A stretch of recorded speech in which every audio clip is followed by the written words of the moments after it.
NR Channel TV Virtual Studio Multipurpose.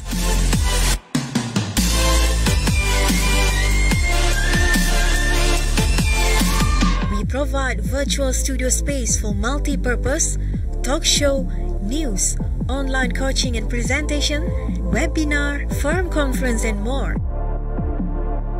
With a professional worker and up-to-date visual graphics set and design, call us for more information.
Bismillahirrahmanirrahim. Assalamualaikum warahmatullahi wabarakatuh. Kita jumpa kembali malam ini. Malam ini pertama kali kami bersiaran secara langsung dari studio sementara NR Channel TV dari Melaka, sempena Pilihan Raya Negeri ke-15 Negeri Melaka Bandaraya Bersejarah. InsyaAllah kami akan cuba mengambil bahagian sekerap mungkin untuk melaporkan perjalanan dan perkembangan semasa PRN 15 ini. Bukan sahaja melalui NR Channel TV, tapi boleh juga diikuti di portal kami nrchanneltv.com.my. Seperti biasa, saya Rafi Ahmad Kecil akan bersiaran bersama anda untuk sekitar lebih kurang 1 jam melalui segmen Melaka Memilih 2021. Terima kasih kepada anda yang terus setia memilih untuk bersama dengan kami, dan Alhamdulillah kerana kita masih diberi kesihatan yang baik serta umur yang panjang bagi meneruskan kehidupan kita dan dapat memanfaatkan umur kita untuk perkara yang baik-baik dan diredai Allah. Jangan lupa untuk bantu saya like, komen, share, follow dan subscribe Facebook page dan YouTube NR Channel TV agar segala maklumat dan pengetahuan yang kita perolehi malam ini dapat memberikan manfaat kepada kita semua. Baik, pilihan raya memberi kesan amat mendalam ke atas setiap warga negara. Sama ada seseorang itu faham atau tidak, mengundi atau tidak peduli. Keputusan pilihan raya dalam negara kita boleh memberi kesan ke atas kehidupan dan sosio-budaya negara, ekonomi dan juga masa depan. Pagi tadi telah berlangsung dengan jayanya proses penamaan calon dengan 112 calon dari BNPN PH Putra dan Bebas masuk gelanggang dengan tujuan untuk menjadi wakil rakyat. Ada beberapa kawasan seperti di Asahan dalam Parlimen Alur Gajah, cabaran 6 penjuru berlaku di situ. 11 calon melebihi usia 60 tahun, 9 calon berusia dalam lingkungan 21 hingga 29 tahun dan seorang calon muda berusia 21 tahun dan yang tertua berusia 68 tahun. Apapun telahan dan andaian atau jangkaan kita, tirai PRN 15 Negeri Melaka telah dibuka dengan rasminya untuk satu lagi proses demokrasi disuburkan. Dan malam ini bagi membuka tirai secara langsung ini bersama saya di studio adalah mantan ahli parlimen Sekijang, antara orang muda yang diberikan peluang untuk jadi calon pilihan raya dan menang, yang juga pengerusi pembela bangsa FEDA, Saudara Anwar Manak, untuk berkongsi tajuk Bangkit Anak Muda, Kembalikan Politik Stabil. Sebelum itu, kita saksikan sedikit VT yang disediakan. Jangan ke mana-mana, kita jumpa selepas ini.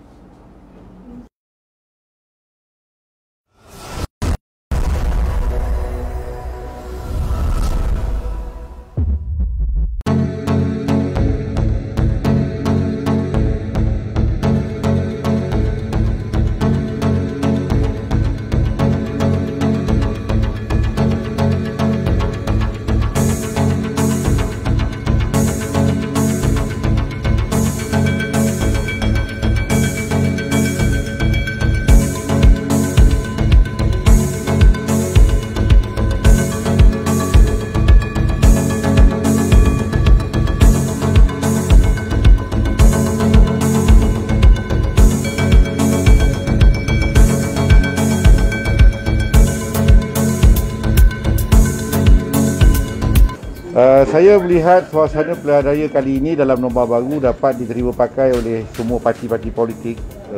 Dalam menterjemahkan kaedah norma baru ini, saya lihat disiplin kepada semua penyokong-penyokong dan pendukung parti dapat dikawal dengan baik.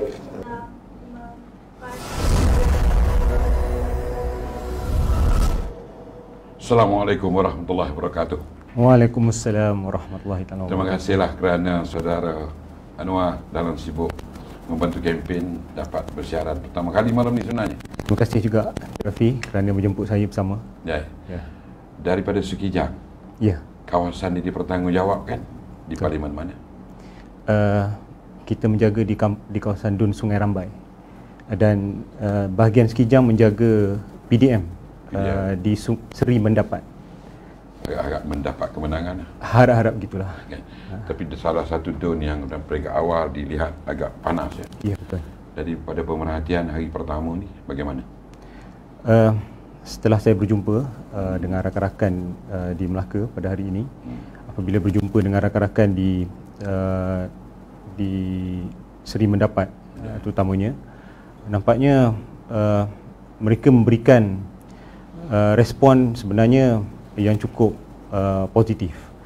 Positif ni mungkin kerana mereka melihat apabila pilihan raya pada kali ini menampilkan muka baru, terutamanya di Sungai Rambai.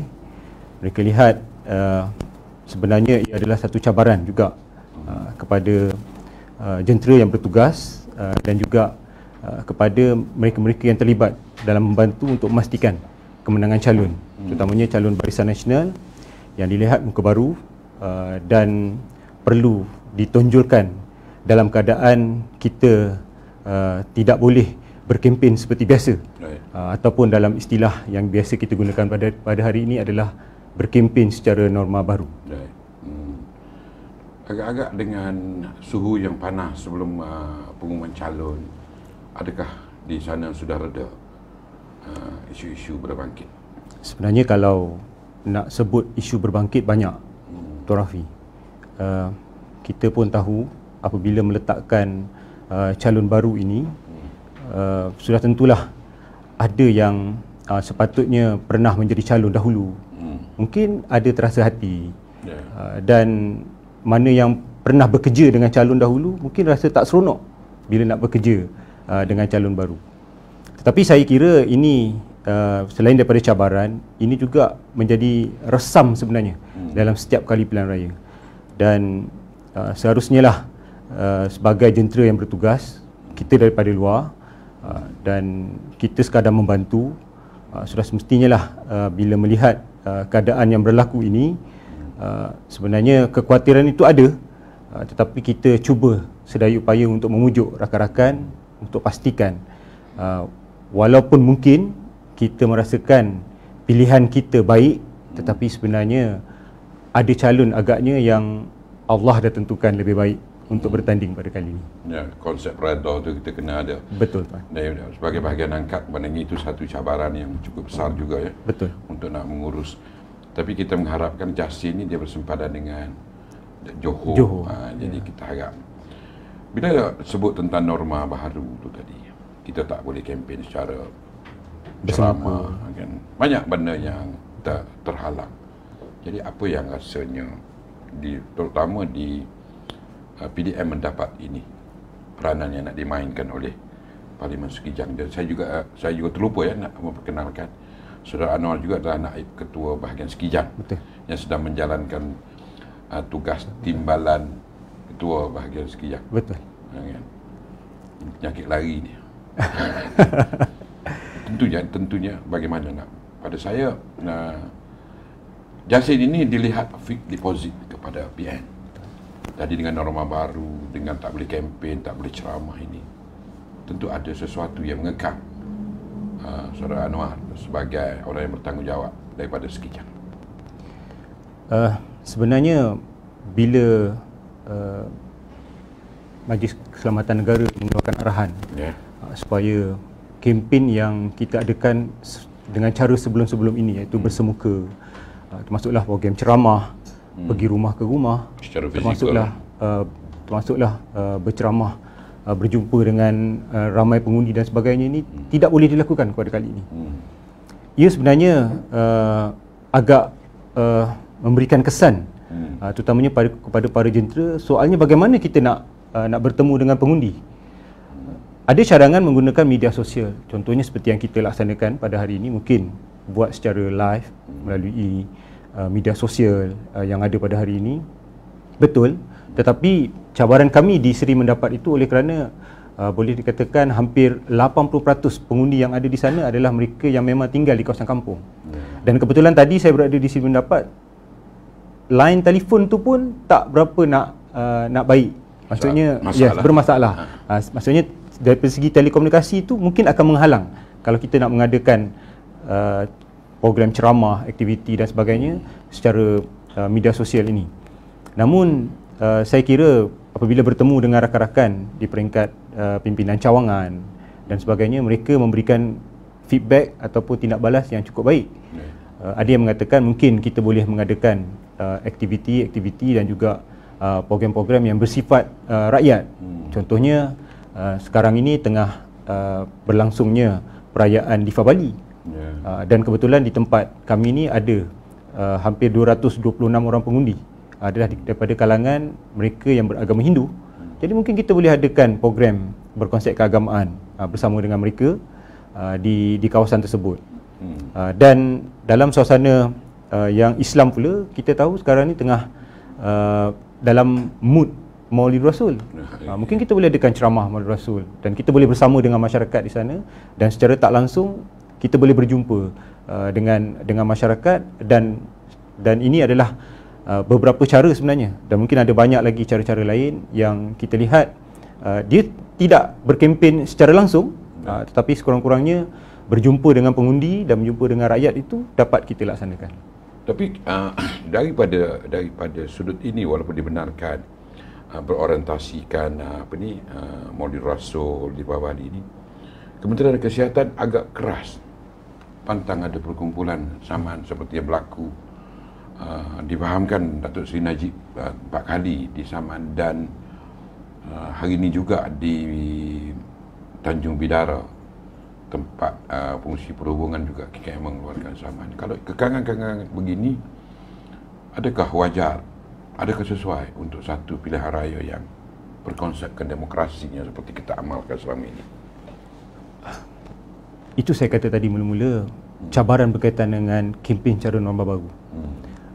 Saya setuju bila kita berkumpul ramai dan tidak mengikut SOP, maka sudah pastilah tindakan akan dikenakan oleh pihak Kementerian Kesihatan, kerana SOP ini telah diberikan lama, bukan saja dalam pilihan raya. Maksudnya apa saja program, bukan pilihan raya, tapi apa saja program yang melibatkan perhimpunan ramai dan tidak mengikuti SOP akan didenda. Dan saya kira kalau program-program yang kita anjurkan ini mungkin kita boleh adakan secara berperingkat, Tuan Rafi. Contohnya kita adakan secara, maksudnya kalau Maulid Rasul ataupun program Deepavali itu laksanakan, mungkin hari pertama kita jemput dalam 50 orang, dan kita adakan secara mengikut SOP yang diberikan oleh Kementerian Kesihatan dan juga kerajaan. Maksudnya kita cuba sebaik mungkin untuk pastikan tidak melanggar SOP berdasarkan pengalaman kita melihat rakan-rakan yang lain yang pernah dikenakan tindakan kerana melanggar SOP. Jadi kita faham dan kita pun amat berhati-hati, walaupun sebenarnya itu cadangan daripada mereka, tetapi kalau ia dilihat akhirnya akan memberikan kesan, contohnya kepada pengundi. Kami risau kalau katalah nanti bila KKM datang, kita buat program, niatnya baik untuk berkempen, datang KKM, saman, terus mereka tak nak keluar pula mengundi lepas ni. Jadi masalah besar juga tu. Jadi sebenarnya istilah demokrasi tadi, sepatutnya dalam istilah demokrasi ni kita membenarkan proses-proses untuk menjalankan kempen ini seperti biasa. Namun oleh kerana dalam keadaan pandemik ataupun endemik sekarang ini, mungkin KKM melihat kekangan tindak yang mereka berikan ini perkara yang pernah berlaku semasa PRN di Sabah dahulu, agar tidak berlaku kali ini di Melaka. Jadi kita faham, dan dalam keadaan norma baru ini kita cubalah sedaya upaya untuk pastikan segala kempen yang kami laksanakan ini ataupun aktiviti yang kami buat ini akan mengikuti cara norma baru. Baik. sebagai naib ketua bahagian yang sedang menjalankan tugas-tugas timbalan ketua bahagian sekejap, boleh saudara Anwar kongsikan ataupun berkongsi pandang apabila UMNO membuat keputusan meletakkan calon-calon muda dan baru ni 86%. Ada yang kata UMNO membuat tindakan terlalu drastik dengan menyingkirkan calon-calon yang lama ataupun yang berpengalaman atas konsep kononnya UMNO ingin berubah hingga 86%. Tidak pernah dibuat sebelum ini. Pandangan. Sebenarnya saya pernah menjadi Exco Pemuda UMNO Malaysia dahulu. Antara perkara yang kita sering laung-laungkan dan saya ingat ramai di kalangan kepimpinan UMNO sendiri dalam setiap kali Perhimpunan Agung UMNO sering melaungkan yang kita perlukan lebih ramai kepimpinan muda, peremajaan parti. Yes, dalam parti. Jadi kalau hari ini bila Barisan Nasional memperkenalkan ramai, hampir 86% calon-calon yang diperkenalkan adalah daripada kalangan mereka yang dikategorikan sebagai orang muda. Janganlah terperanjat. Pada saya ini adalah satu tindakan sebagai orang muda. Saya lihat ini sebagai satu tindakan yang baik. Kita memberikan peluang kepada mereka-mereka yang layak untuk menjadi calon dan bertanding. Kalau ada rezeki mereka menang nanti, sekurang-kurangnya muka-muka baru ini nanti akan mewakili Barisan Nasional dan memberikan petunjuk bahawa kita cakap dan kita buat. Bukanlah seperti yang sebelum ni. Pernah berlaku yang saya dapat maklumat rakan-rakan sebelum ini, UMNO pernah mencalonkan orang muda bertanding. Kemudian dalam satu keadaan bila dilihat orang muda tu terlalu agresif, terlalu jauh ke hadapan, ada yang tidak berpuas hati, untuk penggal seterusnya tu diganti pula dengan orang yang lebih tua. Jadi ini tak betul. Sepatutnya kalau kita rasakan calon yang muda ini betul-betul boleh bekerja, kenapa kita nak buang? Kenapa kita nak tinggalkan? Jangan. Sekurang-kurangnya kalau ada kesilapan, mungkin gelojoh, laju sangat, orang muda kan, kena tegur lah. That's why kalau kita lihat dalam konsep pemilihan calon-calon Barisan Nasional ni, walaupun nampak hampir 90% itu adalah orang muda, tetapi ada 10% tu diberikan kepada mereka, termasuklah yang berumur 68 paling tua 68 tahun. Jadi blend ini baik. Sekurang-kurangnya yang lama ni nanti boleh membantu. Membantu yang baru, terutamanya dalam memastikan cara mereka berkempen, cara mereka bekerja dan sebagainya ni dapat menunjukkan prestasi calon-calon Barisan Nasional dan juga mereka yang pernah mewakili rakyat melalui parti Barisan Nasional. Kalau kita tengok, kalau tidak silap saya, Pembangkang meletakkan calon termuda 22 tahun di dalam Parlimen Jasin di Bemban, kalau tidak silap, di Bemban. Dan Barisan Nasional meletakkan di Pengkalan Batu 86 tahun. Okey, bersesuaian dengan apa yang saya nak minta pandangan daripada Ustaz Anwar malam ini adalah tentang perlunya anak muda bangkit untuk nak mempertahankan kestabilan politik. Sebab kekalahan, kelemahan sering dikaitkan dengan sikap tadi disebut gelojoh anak muda untuk nak menukar kepimpinan. Jadi adakah kali ini peluang yang baik untuk Anwar sampaikan kepada anak-anak muda demi nak mengekalkan kestabilan politik ini? Apa yang perlu mereka buat? Apabila orang muda diberikan peluang pada kali ini, sewajarnya lah anak-anak muda yang berada di luar sana yang sebelum ini sering melihat UMNO ataupun Barisan Nasional ni asyik meletakkan walot. Orang-orang lama yang memang sebelum ni dah 2 penggal, 3 penggal, 4 penggal, ada yang 6 penggal, masih lagi terus menjadi calon. Jadi sekurang-kurangnya tindakan berani kita pada kali ini meletakkan ramai calon-calon muda, seharusnya rakyat, terutamanya mereka-mereka yang dikategorikan sebagai orang muda di luar sana, dapat melihat apakah sebenarnya hasrat yang Barisan Nasional cuba persembahkan. Dan kali ini juga apabila kita meletakkan lebih ramai calon muda, sudah tentulah bila konsep kempen secara norma baru ini diperkenalkan, kita mengharapkan mereka ini dapat menggunakan media sosial yang memang menjadi medium sebenarnya pada hari ini di kalangan ramai di kalangan anak-anak muda seharusnya dapat digunakan dengan betul.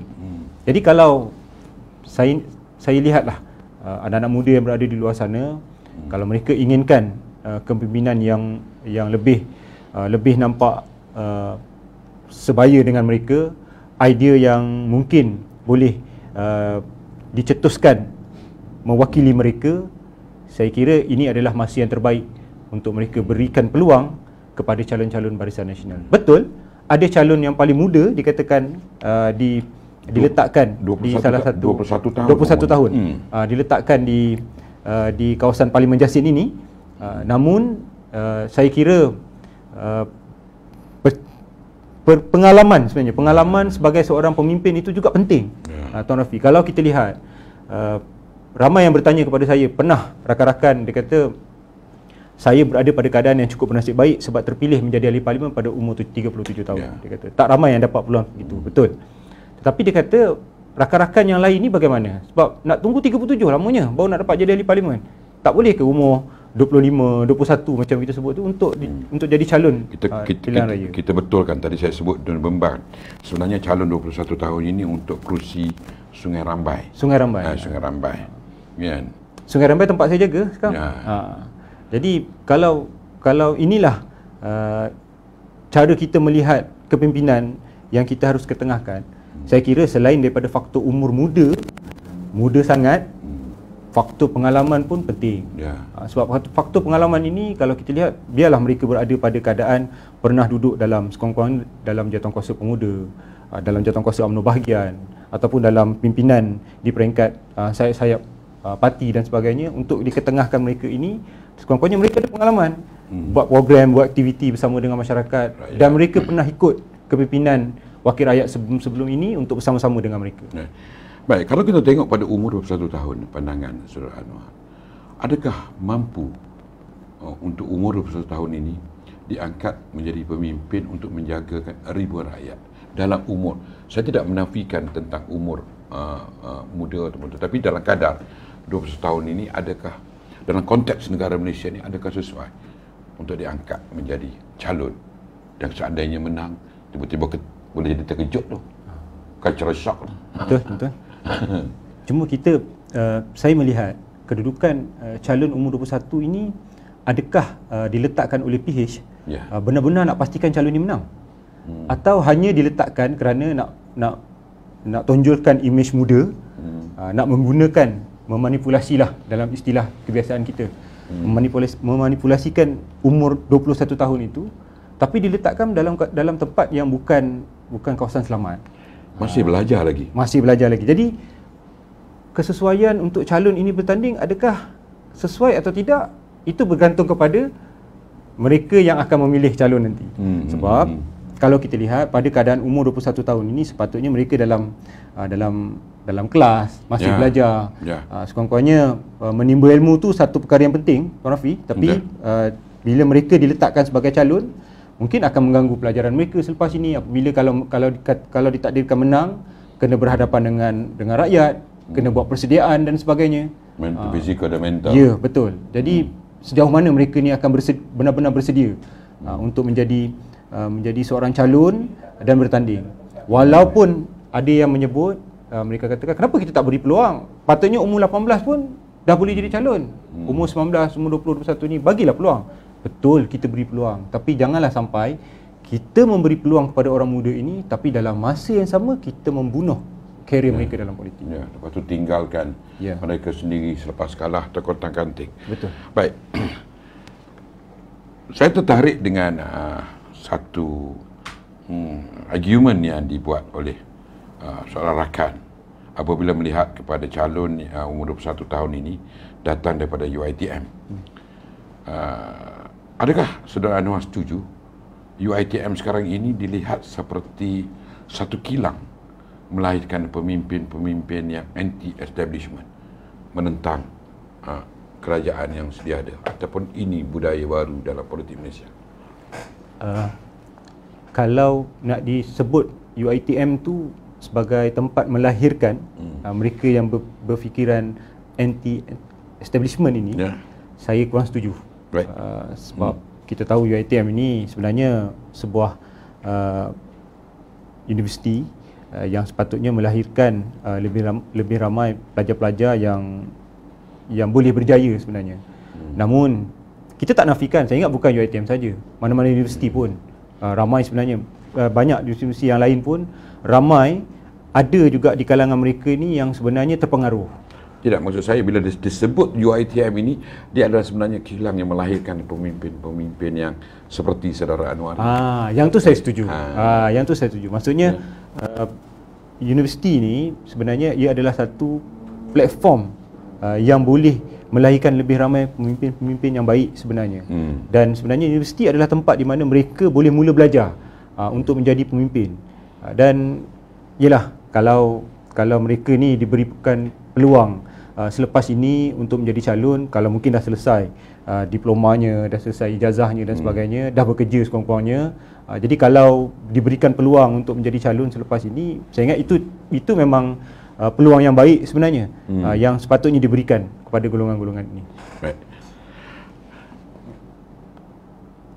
Banyak juga yang saya masih nak tarik perhatian ataupun pandangan Saudara Anwar tentang tindakan drastik UMNO meletakkan keseluruhan calon baru yang tidak ada pengalaman ketika ini, baik pengalaman di peringkat, cuma ada di peringkat parti, tapi di peringkat rakyat ada calon yang hanya muncul 2-3 bulan dan diangkat jadi pemimpin. Dan rata-rata penganalisa politik mengatakan UMNO seolah-olah sedang bersedia untuk kalah demi untuk berubah. Itu soalan yang menarik sebenarnya. Saya tak setuju untuk kita menghantar calon untuk kalah. Saya pun setuju.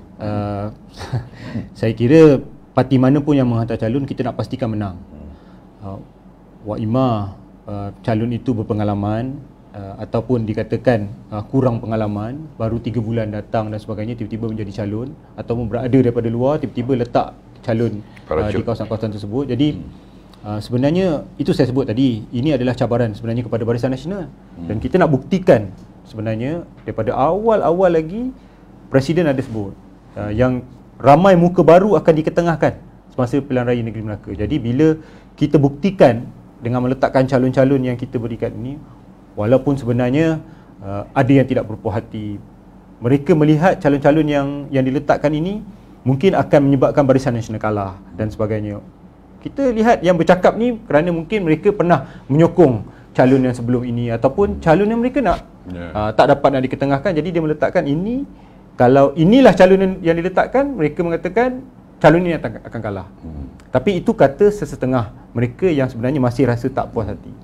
Mungkin dalam masa 2-3 hari, mungkin dalam masa 5 hari, 6 hari, seminggu selepas ini, apabila kempen-kempen secara maya dijalankan, mungkin bila calon-calon dah mula rasa serasi berkempen bersama dengan jentera, mungkin calon-calon muda ini dapat meluangkan masa mungkin lebih lama dengan pengundi-pengundi.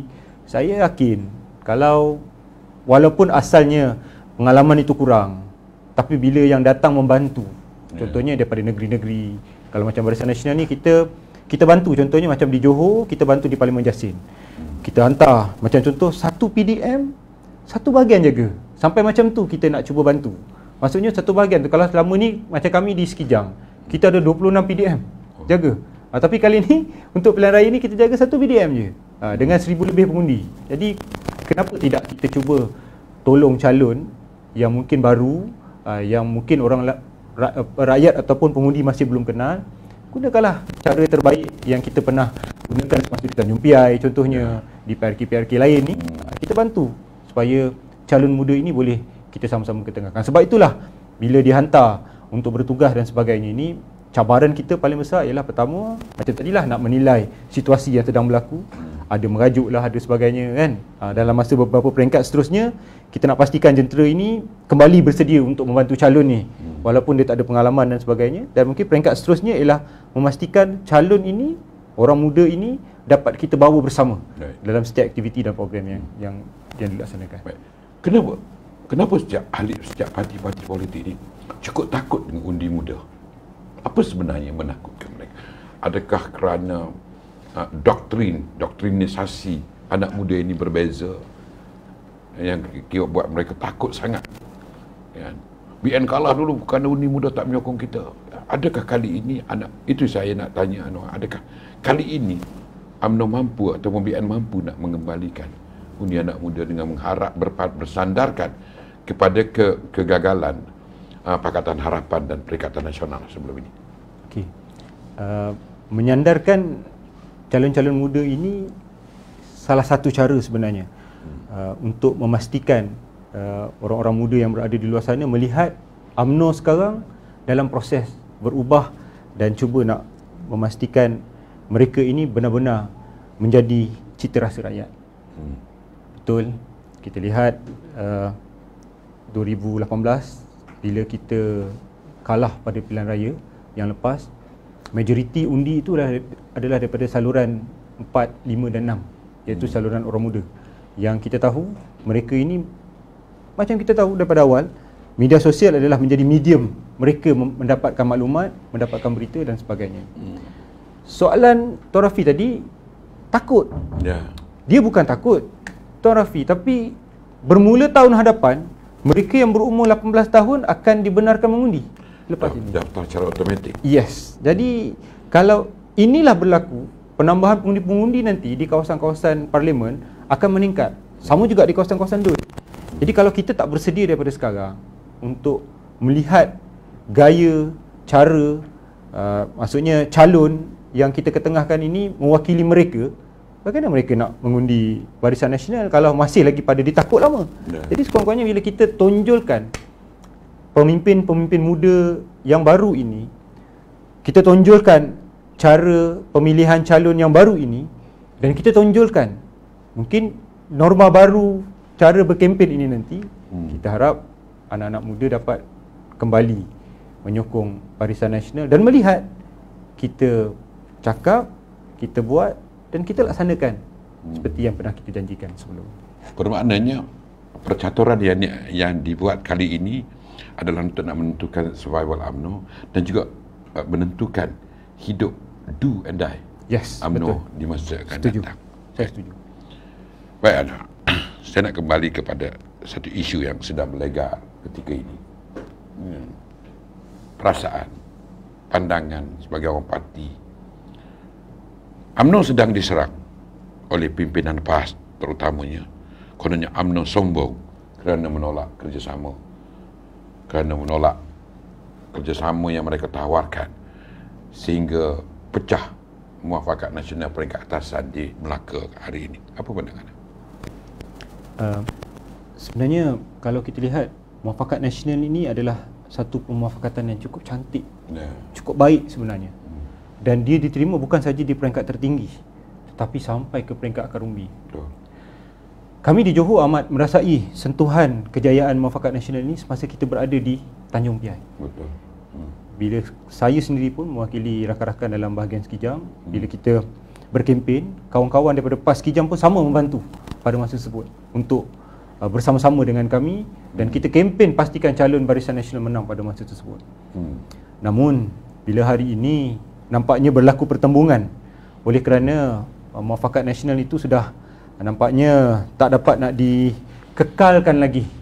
Tak dapat nak dikekalkan, mungkin kerana faktor kepimpinan di atas melihat, terutamanya daripada parti PAS sendiri, melihat mungkin UMNO bukan rakan untuk berkempen, dan mereka menggunakan satu platform baru melalui Perikatan Nasional untuk berkempen dengan rakan mereka. Jadi secara tak langsung pada kali ini di Melaka setelah 2 tahun sebenarnya, saya ingat 2019, 2020 dan 2021, bukan satu tempoh yang singkat. Ya, betul. Tapi bila kita bertembung pada kali ini, saya lihat ia satu cara yang sebenarnya kalau boleh kita nak elakkan. Namun pertembungan itu tidak dapat kita nafikan, tetap berlaku. Benda dah jadi. Ya. Dan inilah sebenarnya yang menyedihkan, saya kira bukan saya sahaja, tapi ramai di peringkat bawah. Kalau kita berjumpa dengan kawan-kawan, contohnya daripada parti PAS dan parti UMNO sendiri, peringkat bawah. Ya, akar umbi melihat kenapa berlaku perkara seperti ini, sedangkan mereka mengharapkan Muafakat Nasional itulah menjadi tonggak platform utama untuk menyatukan antara dua parti besar Melayu ini dan boleh sebenarnya menggegarkan dunia politik dalam negara kita dan memberikan kekuatan sebenarnya kepada kedua-dua parti. Namun hari ini apabila kita bertembung, saya kira kita akan bertembung dalam cara politik, bekerja, berkempen, dan sudah tentulah nanti dari segi jentera dan sebagainya akan bertembung, terutamanya daripada segi cara berkempen secara maya pun akan bertembung. Dan hari ini pun kita dah lihat, walaupun Presiden umumkan, Presiden sebut dalam ucapan beliau di pelancaran jentera Barisan Nasional di PWTC yang lepas, supaya bila berkempen jangan sampai mencederakan perasaan kawan-kawan, memburuk-burukkan orang lain dan sebagainya, tonjolkan kemampuan sendiri. Saya kira ini pun cabaran juga. Jadi kalau itulah cara berkempen yang kepimpinan UMNO nak kita buatlah. Maksudnya kalau boleh, kita jangan ceritalah keburukan orang lain. Kalau katalah ada, contohnya di mana tadi, ada 6 penjuru. Mungkin masing-masing akan menunjukkan cara berkempen mereka, tetapi di peringkat Barisan Nasional, kita pernah menjadi kerajaan. Kita pernah menjadi wakil rakyat. Sekurang-kurangnya kita tunjulkan apa manifesto yang kita nak bawa. Apakah kaedah kalau kita menang nanti, kita nak bantu rakyat. Contohnya daripada segi pembangunan, mungkin daripada segi bantuan dan sebagainya, nak dipermudahkan. Jadi benda-benda ni kita kena tonjolkan. Kita tunjukkan cara kempen yang sedikit berbeza. Sebab pada hari ini cabarannya bila kita nak berjumpa dengan kawan-kawan yang sebelum ini bersama dengan kita, dalam keadaan mereka menjadi parti yang lain dan menjadi lawan kita, sudah tentulah masing-masing tersimpan hasrat untuk keluarkan perkara-perkara yang tidak baik. Tapi saya harap kali ini biarlah kempen kita laksanakan secara sihat. Maksudnya nak memburukkan parti lain, nak memburukkan calon lain tu, kita letaklah, biarlah pilihan tu yang nombor 10 mungkin. Tapi kalau ada pilihan yang pertama, yang kedua, Tuan Hafiz, kita letakkan, biar kita tonjolkan keterampilan kepimpinan kita, terutamanya di kalangan orang muda. Kita tonjolkan kemampuan mereka. Kalau sebelum ni mereka pernah bantu, contohnya Dr. Akmal, kan? Dia pernah menjadi translator ataupun penterjemah semasa kes MS-17 Rusia yang lepas. Jadi kita tonjolkan perkara-perkara baik ini kepada rakyat, bahawa UMNO sebenarnya memilih mereka yang boleh menjadi pemimpin, boleh mewakili rakyat, dan mereka inilah yang sepatutnya kita ketengahkan. Dan pada 20 November nanti bila mengundi, biarlah rakyat mengundi mereka ini. Tadi Saudara Anwar ada sebut tentang perkataan jangan mencederakan penyokong ataupun parti. Saudara Anwar sedar tak ucapan Presiden PAS telah mencederakan Barisan Nasional apabila dia mengeluarkan fatwa wajib menyokong Perikatan Nasional, Perikatan Nasional. Jadi di sini orang melihat, rakyat di bawah melihat. Saya ini pernah 2-3-4 hari berada di Melaka ini, disebut oleh beberapa orang yang saya temui, kita pernah jemaah bersama, pernah makan sedulang. Kenapa pimpinan atas menggunakan fatwa dan begini untuk nak menyekat kami di bawah untuk nak membuat pilihan? Saya ingat kalau isu fatwa daripada pemimpin PAS ini cedera ni. Daripada dulu pun memang selalu keluar fatwa ni. Kalau soal cedera ni, bukan sekat cedera ni, dia kira bunuh lah sebenarnya. Tapi seperti saya katakan tadi, kadang-kadang sebagai kepimpinan yang pernah menjadi kerajaan lama dan mempunyai pengalaman yang cukup baik sebenarnya, BN tak perlu nak menjawab cerita-cerita ataupun tomahan-tomahan yang saya kira walaupun daripada orang nombor 1 PAS kepada kita nak jawab juga cara kasar, maksudnya kita nak hina dan sebagainya. Tak perlu.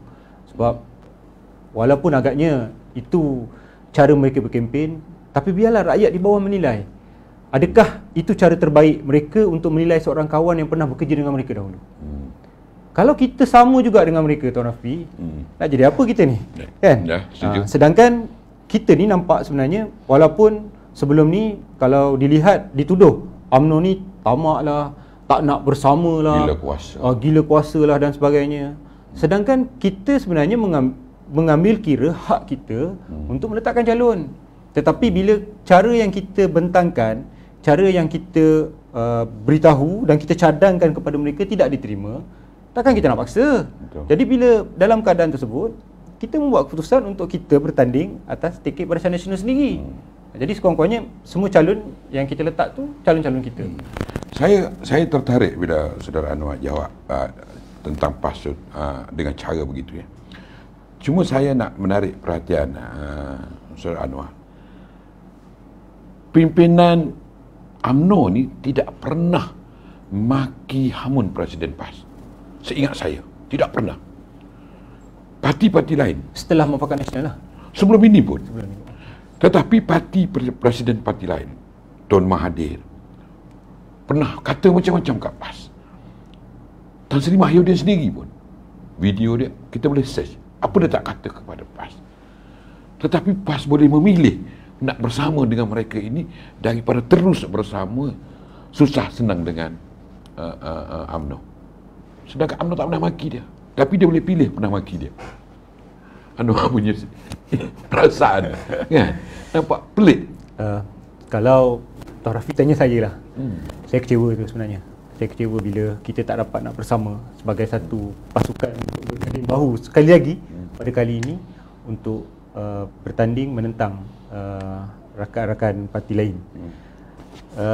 Sebenarnya betul lah, kalau seperti yang diberitahu, kenapa kita perlu maki? Sedangkan kita tahu nilai seorang kawan tu bagaimana. Betul. Jadi kita pernah bekerja dengan mereka dan mereka pun pernah bersama dengan kita. Sepatutnya nilai kawan itu mereka dapat nilai. Tapi saya khawatir sebenarnya mungkin kerana tawaran yang diberikan oleh orang lain tu mungkin lebih menarik. Tuan Rafi, kalau kita ambil contoh lah, kalau dalam perniagaan itu mungkin tawaran perkongsian daripada satu syarikat A, B kepada C tu, A kepada B tu dah diberikan tawaran. Mungkin tawaran itu kurang menarik, tapi C melihat kan, tawaran yang diberikan oleh B melihat tawaran yang diberikan oleh C pula lagi menarik daripada tawaran yang diberikan oleh A. Jadi bila perkara ini berlaku, saya lihat mereka akan memilih tawaran mana yang memberikan kelebihan kepada mereka. Walhal sepatutnya dia kena tengok keikhlasan tawaran daripada A kepada B tersebut. Apa tawaran A kepada B? Tawaran A kepada B mungkin walaupun kita bagi kerusi tak banyak, mungkin kita bagi 1 atau 2 kerusi kepada PAS, tapi sekurang-kurangnya kerusi 1 atau 2 yang kita bagi tu kita pastikan boleh menang. Kita akan pastikan jentera kita pun sama menyokong untuk pastikan menang. Dan kalau mereka dapat banyak sekalipun, mungkin dapat 10 agaknya, 8 ke 9 ke 10 daripada tempat lain, tapi mereka yakin adakah mereka boleh menang dengan kursi-kursi yang mereka bertanding. Kalau mereka yakin, itu pulang pada mereka. Tapi kita dapat lihat cabaran untuk mereka menang tu agak susah sebenarnya. Sebab tu kita minta bila perbincangan berkaitan kursi itu diberikan, kita bincanglah elok-elok Sebelum itu ya. Tapi macam saya sebut tadi dah, Tuan Rafi, bila istilah tawaran itu diberikan kepada mereka, itulah sebenarnya yang menjadi penyebab kepada akhirnya persahabatan yang baik itu tergugat. Tapi ada yang kata PAS ataupun Bersatu ini tak nak memenuhi apa syarat ataupun term yang dalam perjanjian mereka awal ini kerana tak nak UMNO dominan menguasai kerajaan. Itu yang terjadi pertemuan di ketemu 28 kursi di Melaka ini. Soal dominan ni, Tuan Rafi, memanglah kalau dari segi pertandingannya pun kita lihat keputusan PRU yang lepas pada 2018, UMNO menang 13 kursi, Bersatu hanya menang 2 kursi, PAS langsung tak menang kursi. Jadi soal nak dominan, ada tempat hilang deposit pun. Tak ada. Soal dominan ni nak dominan macam mana? Soalnya dominan ni kerana kita merasakan kursi ni kursi yang kita pernah menang dan kita boleh menang lagi. Jadi kita bukan tak nak berkongsi tempat, tapi sekurang-kurangnya biarlah mungkin cara rundingan itu biarlah dalam persetujuan yang membolehkan kaedah menang-menang itu. Tidaklah kata menang itu dominan, jangan. Sebab dominan apa sekalipun, saya lihat UMNO ini walaupun ada sebut ni nak jadi abang besar lah ni, UMNO ni, BN ni nak tunjukkan kuasa lah. Saya rasa bukan soal itu, tapi lebih kepada kita nak memberikan rakan-rakan kita ni peluang untuk bekerja dengan kita. Kalau kita lihat pada hari ini pun, apabila siapa sangka setelah 3 tahun ini UMNO kembali dapat menjadi Perdana Menteri, kan? Dalam keadaan yang cukup mencabar sebenarnya, walaupun dalam keadaan cukup mencabar, tapi sekurang-kurangnya peluang itu telah diberikan sekali lagi kepada UMNO. Jadi kalau pada kali ini di Melaka, saya harap pengundi-pengundi kita yang mungkin mendengar dan melihat NR Channel pada hari ini dapat memberikan peluang sekali lagi kepada Barisan Nasional untuk kita kembali memerintah, dan kita buktikan selama ini walaupun tomohan-tomohan yang telah diberikan kepada pihak luar kepada kita itu dapat kita tangkis dan kita buktikan kepimpinan kita. Ada juga yang kata yang menjadi dalang ataupun langsui hingga terpecahnya muafakat kesatuan antara UMNO dengan PAS ini berpunca daripada bersatu. Saudara setuju? Ya. Kalau bukan ada pihak ketiga yang bermain kayu tiga, masakan berlaku perpecahan seperti yang berlaku pada hari ini. Soalnya macam saya sebut tadi, ada tawaran yang lebih baik yang menarik diberikan oleh mereka. Senang je kita cakap 2018 dulu ada sebuah parti menawarkan macam-macam benda dekat rakyat. Akhirnya jadi macam mana? Jadi janganlah berlaku kali kedua, kan? Bermaknanya hari ini anak muda terutamanya di Melaka ini ada 3 pilihan. Ada satu pilihan. Pertama, mereka sudah merasai bagaimana 61 tahun UMNO memerintah Melaka. 22 bulan Pakatan Harapan dan 17 bulan Perikatan Nasional. Jadi adakah pada Saudara Anwar ini kali anak muda harus menggunakan akal yang bijak supaya mereka tidak terpedaya lagi? Saya kira kalau dulu mungkin mereka memilih berdasarkan bacaan di media sosial, berdasarkan maklumat yang mereka terima secara langsung. Setiap hari mungkin disogok dengan fitnah dan sebagainya. Akhirnya mereka membuat keputusan yang salah. Jadi saya boleh sebut ni pengalaman lah. Pengalaman sebagai pengundi tu dah ada. Dan dah ditunjukkan pun dalam tempoh 22 bulan dan sebagainya. Macam-macam perkara berlaku dan mereka meletakkan harapan, tapi harapan itu menjadi palsu, tidak kesampaian. Jadi ini sepatutnya menjadi medan besar kepada pengundi-pengundi muda yang ada di luar sana untuk kembali menilai satu demi satu. Kalau ada calon yang dipersembahkan kepada mereka pada kali ini, walaupun mereka mungkin masih lagi menerima maklumat-maklumat, masih lagi menerima berita-berita daripada media sosial. Kalau dulu kita terima bulat-bulat, tapi kali ini tapis elok-elok, tapis, tengok mana yang betul, mana yang benar, kan? Kemudian saya kira macam saya sebut awal-awal tadi, Barisan Nasional ni memang kita ada track record memerintah.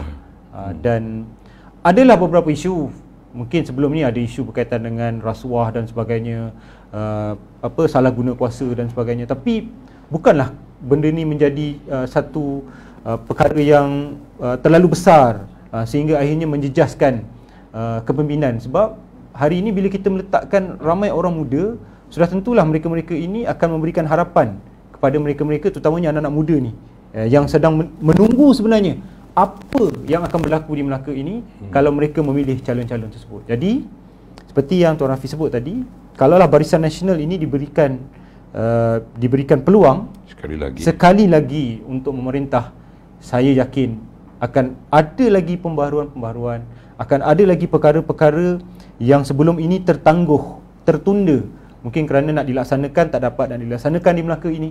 Kalau mungkin ada perkara-perkara yang pernah dijanjikan sebelum ini, bila kalah yang lepas tak dapat dan dilaksanakan. Kalaupun mungkin menang sebelum ini di Melaka, melaksanakan program, aktiviti, janji dan sebagainya, mungkin kepada kali ini perkara itu dapat lagi disambung. Jadi inilah yang kita harapkan daripada pengundi-pengundi, terutamanya pengundi-pengundi muda yang ada di luar sana, agar dapat memilih parti daripada Barisan Nasional. Baik, BN akan lancarkan manifesto dalam sehari dua ini. Apa jangkaan sebagai bekas ahli parlimen, sebagai pemimpin muda dan menjaga kepentingan bangsa Freda ini? Apa yang boleh saudara Anwar harap ataupun bayangkan dengan manifesto yang akan dilancarkan nanti? Saya menjangkakan apabila kita membuat manifesto ini, sudah tentulah pengalaman UMNO dan Barisan Nasional dalam kerajaan. Manifesto kita akan bagi-bagikan apakah yang kita akan laksanakan pada masa akan datang, terutamanya daripada segi pembangunan berkaitan dengan fizikal, pembangunan kerohanian, dari segi pendidikan dan sebagainya, keagamaan, pembangunan daripada segi ekonomi, sosioekonomi, bagaimana kita nak membantu rakyat terutamanya yang ada dalam negeri Melaka ini supaya mereka yang pernah terkesan dalam pandemik sebelum ini dapat kita bantu. Tak kiralah daripada segi peluang pekerjaan, mungkin daripada segi peluang perniagaan, diberikan tarikan pelabur-pelabur baru untuk masuk ke negeri Melaka ini, ataupun mungkin ada kawasan-kawasan pelancongan baru yang boleh diketengahkan. Kalau contoh di kawasan Felda contohnya, mungkin kita boleh wujudkan satu program eco pelancongan. Kalau di kawasan Felda ini, kita libatkan mereka-mereka yang datang ke Melaka ini, selain mereka datang untuk melancong, mereka dapat juga pergi ke kawasan-kawasan ladang untuk melihat bagaimana proses pengurusan ladang yang dilaksanakan oleh Felda contoh. Dan mungkin ada beberapa kawasan-kawasan tertentu yang kita boleh ketengahkan untuk menjadi tempat-tempat baru yang sepatutnya dalam manifesto ini dapat melihat keperluan utama, terutamanya kepada generasi-generasi baru dan juga mereka-mereka yang berumur 40 tahun ke bawah. Apakah peluang-peluang pekerjaan yang boleh diberikan kepada mereka umur 40 hingga 50 dalam keadaan mereka nak bersara ini. Sebelum bersara, apakah peluang-peluang yang boleh diberikan kepada mereka? Apakah bantuan yang boleh diberikan kepada warga emas sekiranya mereka dah berumur 60 tahun ke atas? Apakah insentif-insentif yang boleh diberikan kepada mereka? Dan kali ini kita lihat dalam KWSP contohnya ramai yang dah keluarkan duit melalui iSinar, iCitra. Jadi duit tu dah semakin kurang. Bagaimana kerajaan boleh bantu untuk pastikan mungkin jaminan simpanan warga emas ini nanti lebih terjamin. Jadi benda-benda ini harus diletakkan dalam manifesto Barisan Nasional yang sepatutnya dilihat dekat dengan rakyat.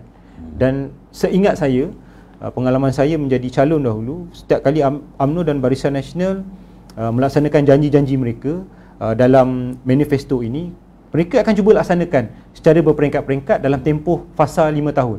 Contohnya tahun pertama, apa yang mereka akan laksanakan, tahun kedua, tahun ketiga, sehinggalah sampai kepada pilihan raya tersebut. Mungkin ada beberapa perkara tak dapat nak dilaksanakan, tetapi biasanya akan dapat dimasukkan pula dalam tahun ataupun penggal yang berikutnya pada pemerintahan yang berikutnya. Jadi ini yang sepatutnya diletakkan. Dan sebagai pembela Felda, saya mengharapkan jugalah, pertamanya saya ucap terima kasih kepada pengurusi Felda, Datuk Idris Yusof, yang telah melaksanakan program penghapusan hutang penukar-penukar Felda, yang saya kira memang ini adalah perkara yang cukup baik, walaupun mungkin adalah kekurangan, tapi sekurang-kurangnya kita dah buat dan memberikan pengurangan hutang kepada para penukar, dan kita lihat ini juga perkara-perkara baik sebenarnya yang boleh kita laksanakan pada masa akan datang. Contohnya, kalau urusan berkaitan dengan penyelesaian hutang ini dah selesai,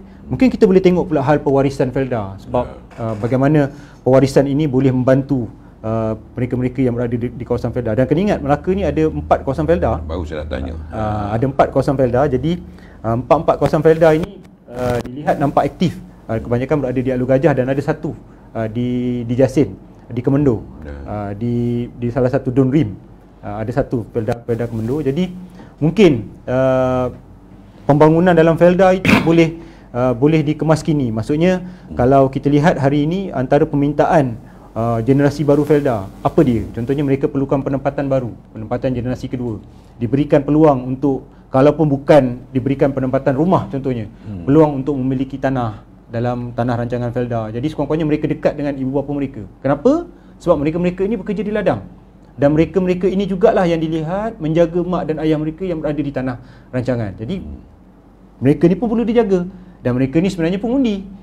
Dan seharusnya mereka ni sepatutnya dilihat sebagai golongan yang berkepentingan yang membantu. Bukan saja di Melaka, tapi di seluruh Malaysia. Kita dalam Malaysia ni, Felda ada 54 parlimen dan ada 98 DUN yang berada dalam kawasan Felda. Jadi sepatutnya lah kerajaan melihat proses menjaga Felda ini seharusnya berterusan.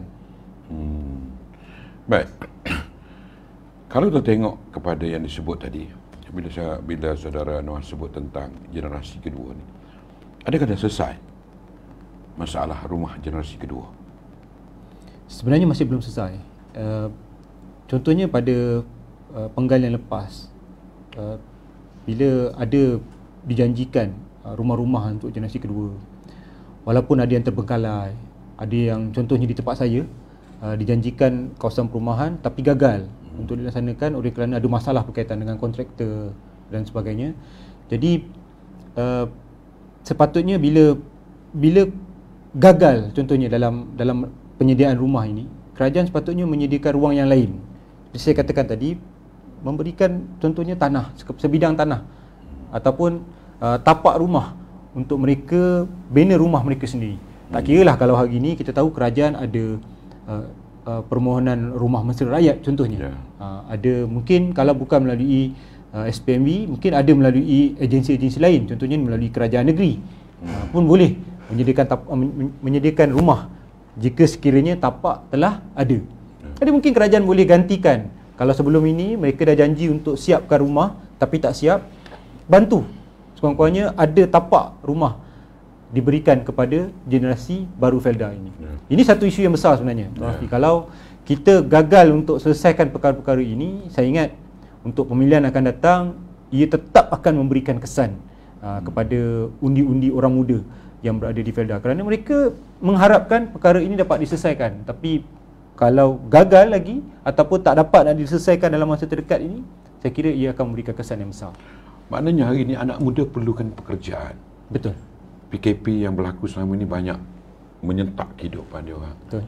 Dan saya rasa ada beberapa perkara yang kerajaan terlepas pandang, walaupun dalam bajet pun disebut menyediakan peluang pekerjaan. Sedangkan kalau kilang banyak tutup, pelaburan pun sudah banyak lagi.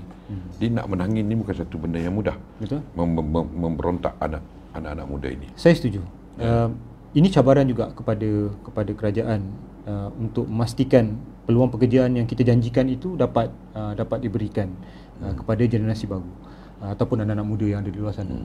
Mereka sebenarnya memang menunggu peluang-peluang pekerjaan ini. Kalau kita lihat ramai yang keluar dari universiti, ada yang masih belum bekerja, Tuan Rafi. Masih ada yang masih tergugat. Maksudnya 6 bulan, setahun tak ada kerja, tapi mereka memilih untuk menjadi food rider ataupun menjadi pemandu e-hailing ataupun mereka sedaya upayalah cuba mengisi ataupun mendapatkan sesuap nasi untuk mencari pendapatan mereka. Jadi memberikan peluang pekerjaan ini sebenarnya memang agak bukanlah satu perkara yang mudah. Dan walaupun kita tahu dalam perbelanjaan yang lepas, bila kerajaan menjanjikan untuk memberikan lebih banyak peluang pekerjaan, dalam masa yang sama, sudah tentulah kita selaku kerajaan ini kena pastikan mana-mana kilang-kilang yang tutup sebelum ini, syarikat-syarikat yang terpaksa mengurangkan pekerja sebelum ini, mungkin kita boleh lihat memberikan insentif, mungkin bantu mereka ataupun mungkin melalui Kementerian Sumber Manusia dapat menambah lagi kursus-kursus baru ataupun menaik taraf kemahiran-kemahiran yang ada di kalangan contohnya mahasiswa-mahasiswi kita. Jadi mungkin sekurang-kurangnya bila mereka ada kemahiran baru dan tambahan ini, mereka dapat bekerja sekurang-kurangnya sementara di sesuatu tempat sebelum mungkin menggunakan ijazah ataupun kemahiran yang mereka sebelum ini miliki untuk memohon jawatan-jawatan tertentu. Baik, untuk melakukan segala yang berkaitan dengan kepentingan rakyat, negara ataupun negeri Melaka terutamanya ketika ini memerlukan sebuah kerajaan yang stabil. Betul. Yang menjoroti DUN yang cukup. Daripada apa yang sedang berlaku di Melaka ketika ini dengan beberapa banyak parti yang bertanding, adakah kali ini Saudara Anwar merasakan Melaka akan dapat kerajaan yang cukup majoriti tanpa lompat daripada parti-parti lain untuk membentuk sebuah kerajaan yang stabil? Yang ini kalau Tuan Rafi tanya dengan saya, kita serahkan kepada rakyat Melaka. Nah, ini peluang orang Melaka untuk mencari kerajaan yang stabil.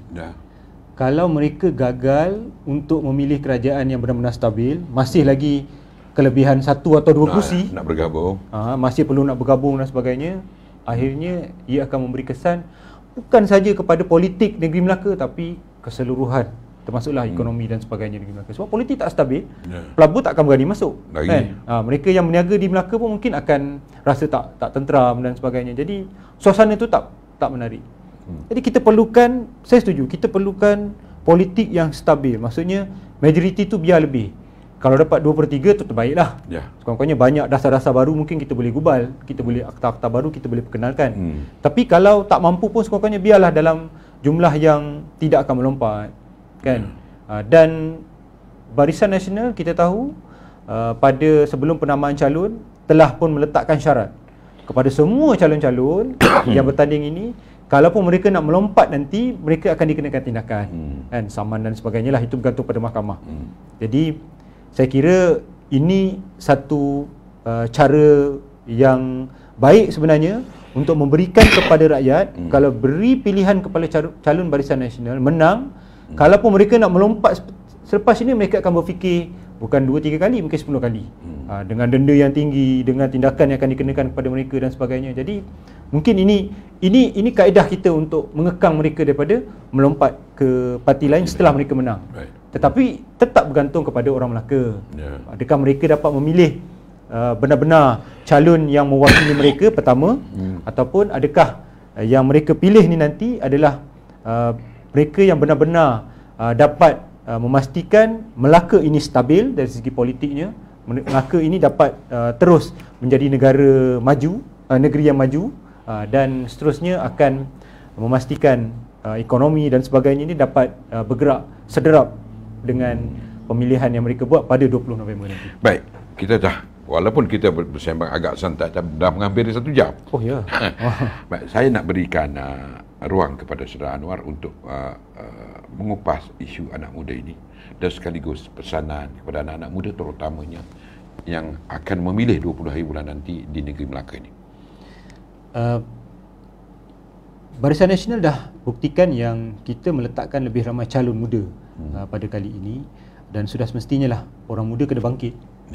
Bangkit ini bukanlah maksudnya kita kembali nak menukar kerajaan sesuka hati kita, tidak. Tapi kita bangkit dengan cara norma baru juga. Maksudnya kita lebih terbuka, pemikiran kita lebih jelas, kita tidak mudah tertipu, tidak mudah percaya dengan benda-benda yang negatif, fitnah dan sebagainya yang dipamerkan dalam media sosial.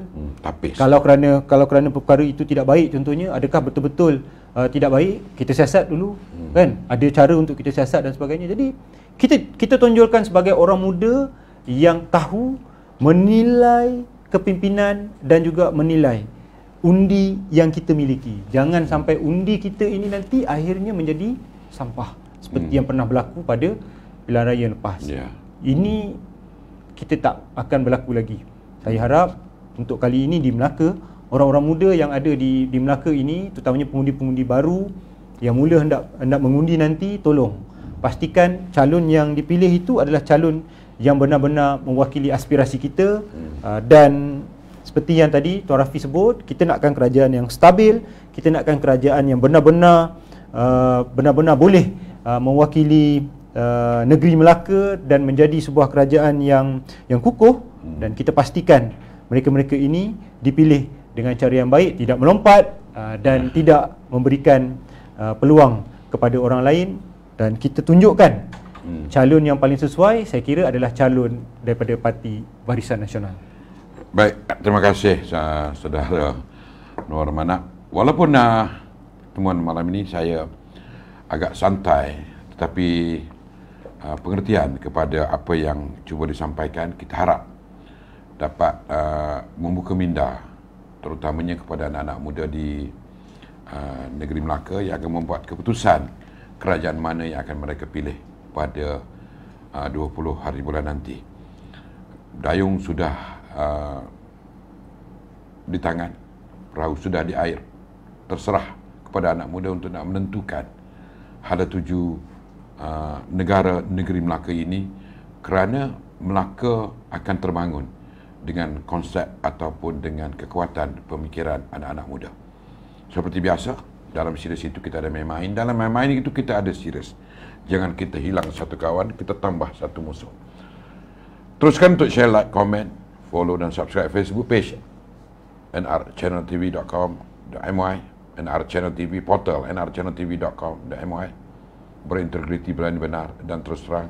Kalau ada kata-kata antara kami menyinggung, tersasar, maaf juga kami minta, kerana yang baik itu datang daripada Allah, yang tidak baik itu datang daripada kelemahan iman kami. Kita jumpa lagi malam esok, insya-Allah.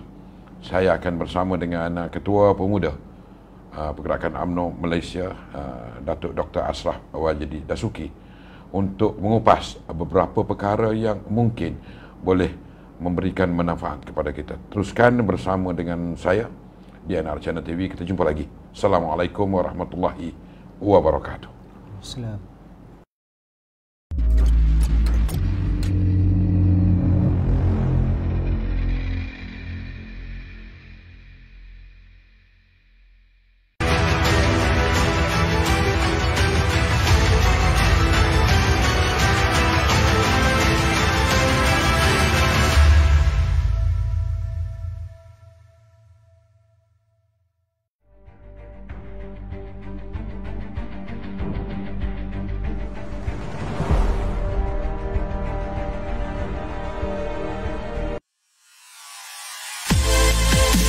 NR Channel TV Virtual Studio Multi-Purpose.